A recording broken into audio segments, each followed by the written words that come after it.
நான் முற்றும் துறந்தவன் என்று இந்த பெண்ணிடத்து தாங்கள் கோரினீர்களா? சொல்லிட்டேன். ஆனா அவ வெறி கொண்டு குத்துறா. எங்கிட்டாவது சிக்கிரி வரணும். மண் அது இல்லம்மா, மண்ணாசை பெண்ணாசை பொன்னாசை ஆசையுமே அறவே வெறுத்தவன். அது என்ன தெரியல, வர வர இப்ப கவுச்சி அடிக்குதுன்றான். ஏய் நான் வாழ்க பல்லாண்டு 16 வெற்று பெருவாழ் வாழ வேண்டும். ஏன் 16 எப்படி பக்க முடியும்? என்ன 15 தான் பாக்கி, ஏன் கொலைப்படுறீங்க?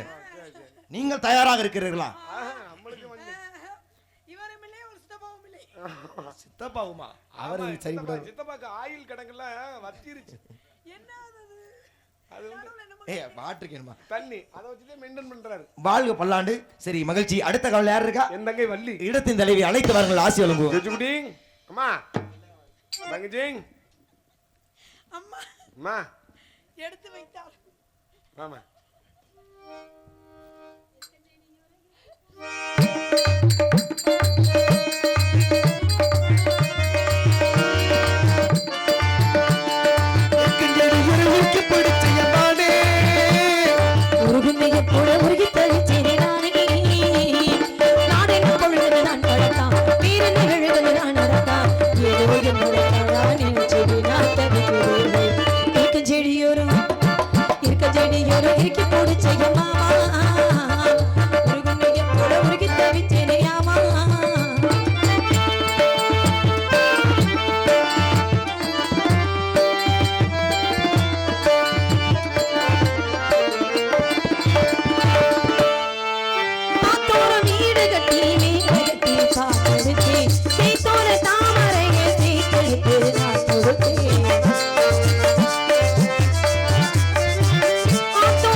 இந்த அண்ணனோட ஆசீர்வாதம், இந்த சித்தப்பனோட ஆசீர்வாதம் உனக்கு உண்டு.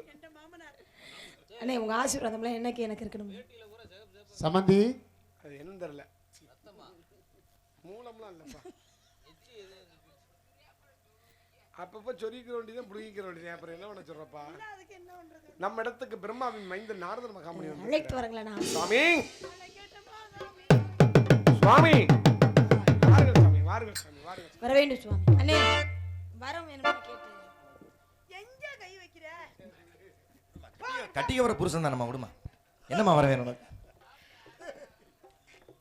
மாமனார் மாமனார் தானே விடுமா. ஐயே கேள், என்ன வர வேணும்? நீங்க அஷ்டமா சித்துக்கள் 19 படிச்சிருக்கீங்க. அஷ்டமாச்சது மொத்தம் 8 தானே, ஏது 19 ஆச்சு? நானதான் பொய்யா பேச. அவர் எப்ப அவர் சித்தப்பாவோட கூட்டணி வைக்க ஆரம்பிச்சார் அப்ப இருந்து ஒரு புத்தி சுவாதீனம் தவறி விட்டது. அஷ்டமா சித்துக்கள் என்ன? 8 அனிமா மகிமா கரிமா லகிமா கரிமா உப்புமா அனுமா. சரி சொல்லு, என்ன வேணும்? சாமி நீங்க சிறுசா பெருசாக்குவீங்களா? பெருசா சிறுசா? ஆமாம், அஷ்டமா சித்துக்கள் வருகிறது அல்லவா. சிறியதாக உள்ள ஒன்றை பெரியதாக என்னால் மாற்றி காட்ட முடியும். பெருசா சிறுசாக்குவீங்களா? அதையும் செய்யலாமே. கீழ இருக்கிறது மேல வந்தோம்னா மேல இருக்கிறது கீழ போயிருமா? ஆமாம் இருக்கிறது.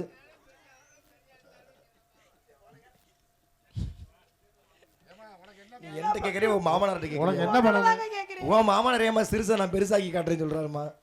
ஒரு மருமகள்கிட்ட பேசுற பேச்சாம, ஒரு மருமகள்கிட்ட பேசுற பேச்சாம. அந்த பாம்பு செத்து ஜீவ சமாதி அடைஞ்சிருச்சு. மாமனாருக்கும் சரி மருமையருக்கும் சரி ரெண்டுக்கும் சரி. இது உட்காந்தா எந்திரிக்கவே மாட்டேங்குது. இது எந்திரிக்கிற மாதிரி ஏதாவது ஒரு வரம் கொடுங்களே. அதுக்கு என்ன பண்ணணும்னா ஜெயப்பிரியா, நீ என்ன பண்றது, ஒரு மகிடி எடுத்து உன் வாயை வச்சு என்னடா பேசிக்கிறீங்க? இது வந்து பாம்பு பாசம். வாழ்க பல்லாண்டு. நீங்கள் இருவரும் சென்று பாருங்கள். உங்கள் தங்கைக்கு ஆசி வழங்கும். கிளம்புங்க. வாழ்க பல்லாண்டு. நல்லா இருமா, போயிட்டு வாங்க.